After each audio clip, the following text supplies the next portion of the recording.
Caer. Acompáñenos. En sus Biblias, busquen el Salmo 51. Y mientras buscan, puedo decirles que el diablo hace lo siguiente. El diablo nos tienta a pecar y nos dice que nadie se va a enterar. Nadie lo sabrá. Está bien. Nunca se darán cuenta. Él es un tentador. Pero después que pecamos, se torna un acusador y dice, de esta no vas a escapar. Ahora sí que estás en problemas. Y trata de hacernos perder el equilibrio, sacarnos de la voluntad de Dios, desanimarnos y hacernos sentir que nunca podemos regresar. Quiero compartir hoy con ustedes cómo sobreponernos al caer. Ahora el Salmo 51 es la historia de David y su arrepentimiento después de pecar. Ustedes saben que David cometió el pecado de adulterio y para encubrirlo cometió el pecado de homicidio no involuntario, sino más bien a sangre fría. Pero este salmo es el de un penitente, porque David no solo fue un gran pecador, sino también un gran arrepentido. Por eso me gusta este Salmo 51. Hay tres cosas básicas en que debemos pensar. La primera cosa es esta: la capacidad de pecado en el santo. El santo que peca. Déjenme decirlo otra vez: la capacidad de pecado en el santo. Lo que quiero decir es que todos tenemos la capacidad de pecar. Cuando fuimos salvados, eso no significó perder la capacidad de pecar. A menudo, el pecado en el santo es una oportunidad inesperada y una debilidad imperceptible. Y al combinar esas dos cosas, caemos en pecado.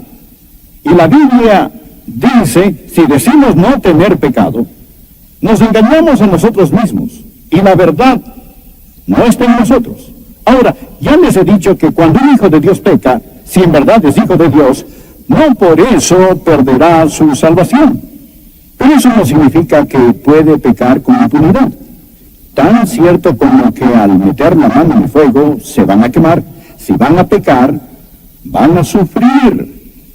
Años atrás le hizo de un exboxeador que fue salvo, sentía que Dios le llamaba a predicar, pero en realidad nadie quería darle el púlpito, así que se puso un pequeño púlpito en la esquina de una calle en West Madison, en Chicago, y ahí predicaba. Y tenía su congregación que venía, pero también venían sus detractores. Y le tiraban huevos, y le tiraban vegetales podridos y frutas. Tenía una pequeña bandera nacional en este lado y la bandera cristiana al otro, y había un policía que vigilaba que la situación no terminara en una revuelta, porque este boxeador era salvo, pero no era todo un santo. En medio de toda esta situación, había también un hombre, un pseudo intelectual y cínico, a quien le encantaba venir y molestar al ex-boxeador y tratar de confundirlo. Y ellos tenían sus pequeñas discusiones que generaban mucho más calor que luz. Pero un día este ex-boxeador, este ex-pugilista estaba listo. Dijo, tú dices que la Biblia no es verdad. Y el otro dijo, así es pura mentira. Le dijo, bueno, si puedo probar que al menos un versículo de la Biblia es verdad, ¿pedirías perdón? El hombre dijo, sí. Dicho eso, el ex-boxeador saca la mano y agarra la nariz de este hombre tan bruscamente que empieza a salir sangre de la nariz.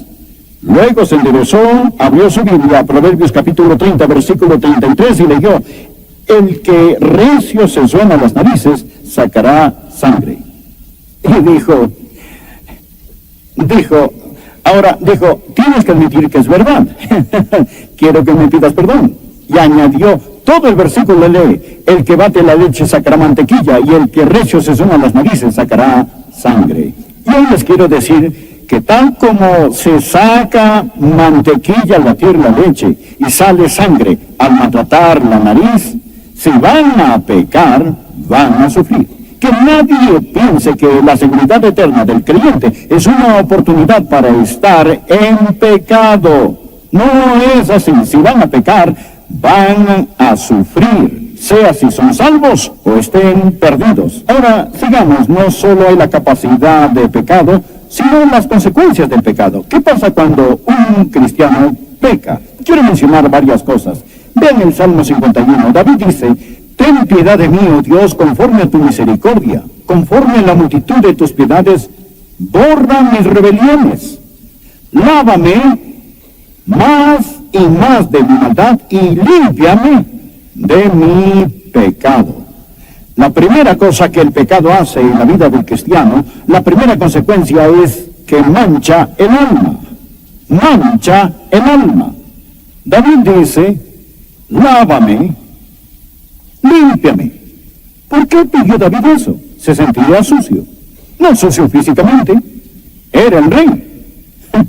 Se bañaba en su bañera de mármol, dormía sobre sábanas de seda, se vestía como un rey, pero se sentía sucio, hecho un asco, mugriento.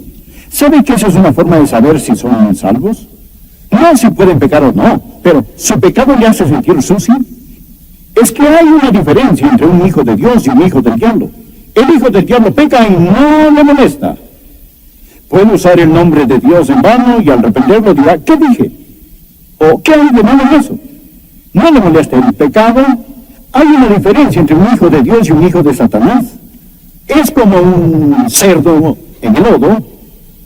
Y ustedes saben que ningún cerdo se ha sentido sucio. Ningún cerdo ha dicho: ay de mí que estoy sucio. Una oveja que cae en el lodo quiere salir, pero el cerdo se queda ahí porque es su naturaleza. No se siente sucio. La diferencia entre un hijo de Dios y un hijo del diablo es esta: cuando el hijo de Dios cae en pecado, lo detesta. El hijo del diablo corre al pecado y le encanta. David pecó, pero se sentía sucio, mugriento. Dijo: oh Dios, lávame, límpiame. Acérquense, les quiero decir algo. Si pueden pecar y ese pecado no les moleste en nada, dudo que jamás han sido salvos. Dudo que tengan el Espíritu Santo viviendo en ustedes. Esa es la primera consecuencia. La segunda cosa que hace el pecado no solo mancha el alma, sino que satura la mente. Fíjense el versículo 3. Porque yo reconozco mis rebeliones, y mi pecado está siempre delante de mí. Siempre delante de mí. Noche y día, día y noche. Lo que David hizo resonaba en su alma y en toda su conciencia. No podía olvidarlo. Estaba ahí. Es una marca indeleble. Es una herida en su alma. Satura su mente. Y si pueden pecar y olvidar ese pecado, dudo que jamás han sido salvos. Porque el Espíritu Santo les va a recordar de ese pecado. David dice: mi pecado está siempre delante de mí. ¿Significa, Pastor Rogers, que si peco las 24 horas estaré pensando en eso? Quizá no conscientemente, pero sí subconscientemente. Si no lo deja entrar por la puerta, dará vuelta a la casa y entrará por la ventana. Y lo verá como una jaqueca. Lo verá al no poder concentrarse. Lo verá como un humor insoportable. Lo verá al no poder orar. Lo va a ver en otras formas. No digo que si tienen jaqueca es porque han pecado, pero hay gente que la tiene porque sí han pecado. Su pecado está delante de ellos. Está ahí. Satura la mente. Hay dos tipos de heridas que puede sufrir el alma humana. Una es culpa y la otra es dolor. Esta semana pasada he tratado con gente que está en dolor. Anoche estuve hablando con una amada hermana de nuestra iglesia, cuyo esposo murió y fue al cielo. Su corazón está herido por el dolor, pero no por la culpa. El dolor es una herida limpia, y como es una herida limpia, sanará. Es una herida abierta, profunda, duele, pero sanará, porque es una herida limpia. La culpa es una herida sucia, está infectada, inflamada y contaminada y nunca sanará hasta ser limpiada. ¿Qué hace el pecado? mancha el alma, satura la mente, y la tercera consecuencia es esta: quema la conciencia. En el versículo 4, contra ti solo he pecado y he hecho lo malo delante de tus ojos. David está consciente de su error. David no está clamando contra el castigo, está clamando contra el pecado. Dice: Dios mío, he pecado contra ti. Algunos dirán: David pecó contra su reino, cierto. Dirán: David pecó contra su familia, cierto. O dirán: David pecó contra su cuerpo, cierto. David pecó contra su esposa, cierto. David pecó contra sus hijos, sí, es cierto. Pero no es eso lo que más le molestaba a David. David era un hijo de Dios y dijo: Dios, contra ti solo he pecado. Y David entendía lo que es el pecado. Es insultar al Dios Santo, al Dios que lo amaba, al Dios que lo redimió. Ahora pongan atención. Si lo único que temen es el castigo de su pecado, dudo que son salvos. Si son hijos de Dios, al pecar, no pecan, no lloran porque van a ser castigados, lloran porque han deshonrado a su Dios. Contra ti solo he pecado y he hecho lo malo delante de tus ojos. Oh Dios, estoy avergonzado, he pecado contra ti. No solo, Dios, rompí tu ley, rompí tu corazón. Y esa es la diferencia entre un esclavo y un hijo. Un esclavo, al desobedecer, teme el látigo de su dueño. Pero un hijo, al desobedecer, si ama a su padre, teme desagradar a su padre y le duele ver que ha roto el corazón de Dios. ¿Su pecado les molesta así? Cuando pecan dicen: Dios mío, he pecado contra ti y mi conciencia me arde. Créanme, ningún torturador, el poema lo dice, iguala el miedo de dolor inexpresable con el dolor de quien día y noche sin descansar lleva a su propio acusador en el alma. Y no podrán tener el gozo del Señor si al caer escogen alejarse de Dios. Miren a David, un hijo de Dios, y se siente miserable. Les diré otra consecuencia: amarga el espíritu. Versículo 10. Cree en mí, oh Dios, un corazón limpio y renueva un espíritu recto. Su espíritu estaba mal. ¿Han visto a una persona caída con un espíritu amargo? ¿Saben que prefiero estar con un típico pagano no creyente que estar con un cristiano caído? Personas caídas.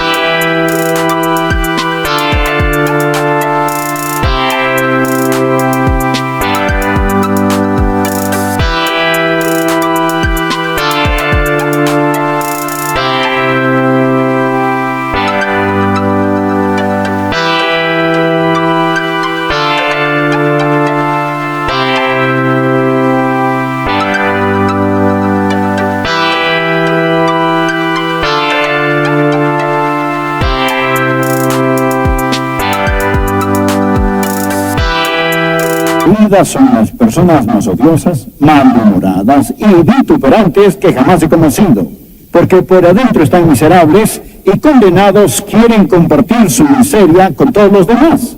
Observen la persona de espíritu amargo, de un espíritu que está mal. Son los que más que critican en la iglesia. ¿Saben que piensan que Dios les dio el don de criticar? ¿Saben cuál es su problema? Han caído. Si alguien tiene un estómago amargo, no hay plato que le apetezca. Y ellos ven algo malo en todo y con todo. Miren el ejemplo. David cometió adulterio y tratando de encubrirlo, cometió el pecado de homicidio. El profeta Natán vino a hablar con él y no era para hablar sobre clima o política. Vino a hablar sobre el pecado de David y le contó la historia de un hombre que tenía una pequeña cordera que era como su propia hija. Comía con él, un hombre pobre, y vivía al lado de un hombre muy rico. Este hombre tenía miles de rebaños y manadas. Y un día el hombre rico tuvo visitas, y se robó la corderita del hombre pobre, la mató, cocinó y la sirvió a sus visitas. Y dijo: David, tú eres el rey, ¿qué deberíamos hacer con el hombre que hizo esto? David estaba furioso, se paró de su trono. Ya lo veo con su puño alzado, gritando en su enojo: el hombre que ha hecho eso pagará 4 veces más. Y el profeta Natán dice: pero tú eres el hombre, tú eres el hombre. Fuiste tú, David. Te has sentenciado en tu propia corte. Era una analogía. La corderita era Betsabé, la que David robó, y lo que sucedió fue esto. David fue rápido a juzgar al hombre que había robado la oveja. Él robó la vida de un hombre. David juzgó al hombre que mató a un animal, pero él mató a un ser humano. Y aún así, que pronto fue para juzgar a otro. Encontrarán que personas caídas son expertas en juzgar a otros por pecados menores a los que hay en sus propias vidas. Son quienes tratan de sacar la suciedad de los ojos de otros cuando hay vigas en los suyos. Ellos tienen un espíritu amargo. ¿Acaso hay alguien aquí de espíritu amargo? Se sentirán mucho mejor si hacen las paces con Dios. Y la última consecuencia del pecado en la vida de un hijo de Dios no solo amarga el espíritu, pero sella los labios. Miren, por favor, aquí los versículos 14 y 15 dicen: empecemos en el verso 12. Vuélveme el gozo de tu salvación y espíritu noble me sustente. Entonces enseñaré a los transgresores tus caminos y los pecadores se convertirán a ti. Líbrame de homicidios, oh Dios, Dios de mi salvación, y mi lengua cantará alto tu justicia. Oh Señor, abre mis labios y publicará mi boca tu alabanza. Ahora, el pecado en la vida de un cristiano cierra su boca, sella sus labios. David dice: al estar bien, podré ganar almas. Al estar bien, podré cantar. Al estar bien, podré adorar. ¿Saben cómo pueden saber si una persona ha caído o tropezado? Una persona que ha caído, por regla general, deja de cantar. Bueno, canta, pero no es de corazón. No hay alabanza. Se deja de ganar almas. El pecado cierra su boca. El diablo dice: ¿quién eres tú para cantar? Cuando Cristo vino a mi corazón, mi vida entera cambió. ¿Quién eres tú para cantar, oh Dios Todopoderoso? ¿Quién eres tú para testificar que la gente necesita ser salva cuando eres un miserable ejemplo y no tienes gozo y no tienes paz y ni siquiera tienes seguridad en tu corazón y en tu vida? Y todas estas cosas vistas juntas son cosas que pasan en la vida. Y en un próximo mensaje veremos que al estar ante Cristo en el día de juicio, perderemos grandes recompensas. Pero rápidamente, ¿cómo regresamos? ¿Cómo nos sobreponemos cuando hemos caído? ¿Cómo regresamos? 3 cosas, simples pero maravillosas. Me encanta este salmo, es tan maravilloso, maravilloso. La primera cosa, y es muy fácil recordarlas y quiero que las anoten, la primera cosa es confianza. Confianza. Tiene que confiar que Dios los ama aún. Ven la oración de David, versículo 1. Ten piedad de mí, oh Dios, conforme a tu misericordia. Conforme a la multitud de tus piedades, borra mis rebeliones. David confiaba en su Dios. David sabía, escuchen esto, David sabía que para la multitud de pecados había una multitud de piedades. ¿Lo ven? Conforme a la multitud de tus piedades. David sabía que era pecador, pero también sabía que Dios es misericordioso. El diablo les dirá si han pecado gravemente. El diablo les dirá que ya no le importan a Dios. El diablo les dirá que no tienen esperanza. El diablo les dirá que Dios los ha abandonado. Pero eso es mentira. No importa lo que hagan, Dios nunca dejará de amarles. Amigos, recuérdenlo, no le hagan caso al diablo. David confiaba en Dios y Dios les ama a ustedes hoy. No importa lo que han hecho, cuántas veces han caído, no creo que nadie aquí de tus piedades. Su gracia basta para el pecado. Amén. Su Su gracia basta para el pecado. Su gracia basta para el pecado. Eso es confianza. Segundo, la confesión. Miren lo que dice en el versículo 3. Porque yo reconozco mis rebeliones, y mi pecado está siempre delante de mí. Contra ti solo he pecado, y he hecho lo malo delante de tus ojos, para que seas reconocido justo en tu palabra, y tenido por puro en tu juicio. Esto es confesión. La Biblia dice en 1 de Juan 1:9, si confesamos nuestros pecados, Él es fiel y justo para perdonar nuestros pecados y limpiarnos, aleluya, de toda maldad. No es tan solo admitir el pecado, es confesarlo. Él dice, he pecado contra ti. Hay una cosa que Dios no acepta para el pecado, amigos, y eso es una excusa o cortada. David pudo haber dicho, no fue mi culpa. Mi esposa no me ama como lo merezco. O dicho, no fue mi culpa. ¿Quién manda a Betsabé a bañarse donde todos puedan ver? O, pero esa es mi debilidad. Dios, tan solo somos humanos. Tengo un desorden glandular. Y con esto, bueno, pudo haber dado mil y una excusas. Una cosa que Dios no acepta para el pecado es una excusa. Pero confesión es estar de acuerdo con Dios. Hay que decir, yo soy culpable. No mi hermano ni mi hermana, pero yo, Dios, necesito intercesión. Esa es una confesión franca. Es la confesión que Dios quiere. Si tratamos de esconderlo, Dios lo descubre. Pero si lo mostramos, Dios lo esconde. Y luego nos limpia y perdona. Y ahora la tercera. Miren esto. Primero, confianza. Segundo, confesión. Tercero, limpieza. Dice en el versículo 2, lávame más y más. Y en el versículo 7 dice, purifícame con hisopo y seré limpio. Lávame y seré más blanco que la nieve. Lávame, límpiame. Borra mis rebeliones, dice. Cuando las borra para siempre. Ya no hay nada, queda borrado.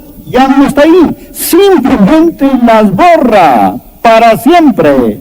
Enterradas en el olvido de Dios, para nunca ser mencionadas. Si alguien las menciona, es el diablo que las menciona o su conciencia que las menciona. Pero de seguro no es Dios. Él las borra. Por eso dice, lávame de la contaminación del pecado. Y luego dice, purifícame. Y eso es del poder del pecado. No solo quita el castigo, no solo quita la contaminación, pero literalmente nos purifica por dentro. ¡Aleluya! ¡Aleluya! Detergente de triple acción. Y ya no tienen que andar con su carga de culpa. No tienen que cargar esa condenación que Satanás ha puesto sobre ustedes. Pueden estar limpios. Lávame y seré más que blanco que la nieve. ¿No es maravilloso? ¿No es glorioso? ¡Aleluya! Nuestro Dios es grandioso, es todopoderoso. Hay la capacidad de pecar. Hay las consecuencias del pecado, pero gracias a Dios que hay limpieza del pecado. Terminemos en oración. Cierren sus ojos. Padre, pido que muchos de aquí hoy